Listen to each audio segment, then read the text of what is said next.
another Facebook Live from my kitchen. Okay, so I get that question a lot. Which social media platform should I use for my business? And I get it, like, there's so many options, and then every month there is a new platform, and everybody tells you should try it. And if you even follow Gary Vee, it says, when there's a baby channel, new platform, you should jump on it because, it's early adopters get, eyeballs easier. That's what's going on with TikTok, not for long though.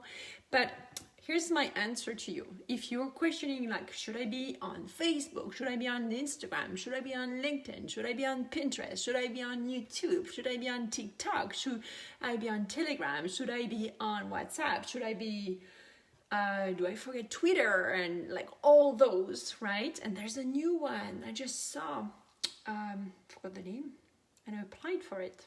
Whatever. So the thing is, we have to be everywhere, because that's the name of the game, omnipresence.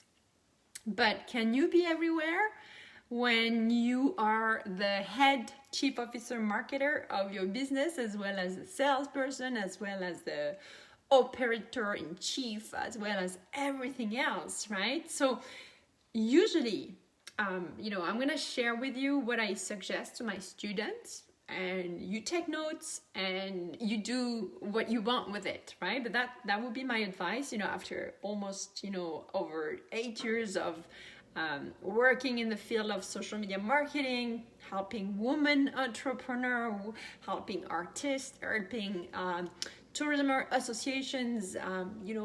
Here's the thing. When you want to be on social media, the thing you have to think about is your content, right? So what I want for you, and I need to show you that, give me a sec, is that no matter where you are, and sorry, my messy kitchen in the back, no matter which platform you're gonna choose, I want you to create content that works that is kind of transferable for any platforms. I call this juicing your content. Like, I have 3 juicers for lemon. Okay, so let's say you have maybe let's say you have maybe a service company, and every week you launch a new video about, one topic, something like we call evergreen content, where you help people, like when you take all those questions people have, like the top 10 questions that people always ask you, and then you make a video every week teaching, 3 points about whatever matter people are chatting. Oh my God, that was my little rabbit. Look, that's what I use in the kitchen to hold my camera. Those are little rabbits, and they fell. My little rabbits fell. Okay, let's put it back. Come on, rabbits. You are better than that usually. They have they're rather hairs, I would say, because they have long ears. I hope they won't fall again. And if they do, I'll fire them. I'm joking. Okay, I just don't want to hold my phone. Okay, it should be okay now. Okay, hopefully. So juice your content. That means if you do one, maybe your signature content every week is a video, or maybe it's a blog, or maybe it's a podcast, right? And actually, if you go back to my YouTube channel, I have a full video about this. I'll put the link later in the comments. How to juice your content. So usually, out of the main content you produce every week, you can actually juice 10 to 20 ideas for social media. So let's say, for my case, I mostly do YouTube videos every week with a new tutorial. So out of this, I'm gonna do a Facebook Live, I'm gonna do an image with a text, I'm gonna do a quote, I'm gonna do a meme, I'm gonna ask you questions in my stories, or I'm gonna do a survey. What do I do else? Like 10 or 20 types. And actually, if you go back to my YouTube channel where it says, how to juice your podcast or your blog or your video of the week, there is actually a downloadable thing that you can grab and check the list of all the formats you can use. So the goal with this is that you don't reinvent content for each of your platforms, you adapt it. So you take your content and that content lives somewhere, which is your signature platform, and you keep it as well outside of any platforms in case those platforms disappear. So all your blog articles, for example, they should be on a file somewhere that you keep forever.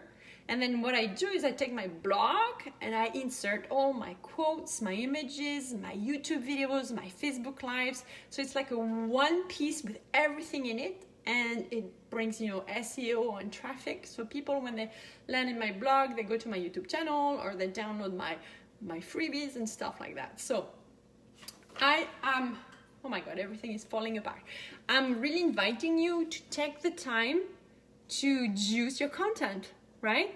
And then sometimes, most of the times, the format for a story is different than for a post in the newsfeed. Sometimes the formats are an issue. So this is why I recently actually listed the 9 tools that I use all the time to help me be faster and not having to upload, download.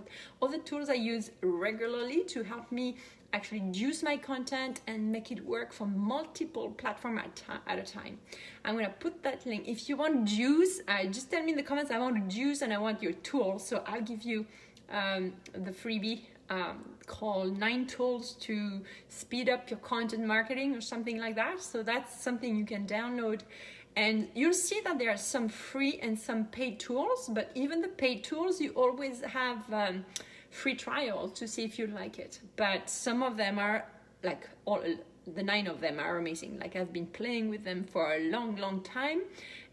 Some of them are kind of newer and I love them. I could not do without them. So I hope this is gonna help you. Let me know below if you think that's something that someone who may want to hear what I share with you today. Just let them know that this video is there, and I'm gonna put the links to that list of tools that I use every day, all the time, to juice my content. So remember, I want to know, by the way, what's your core content every week? What is it?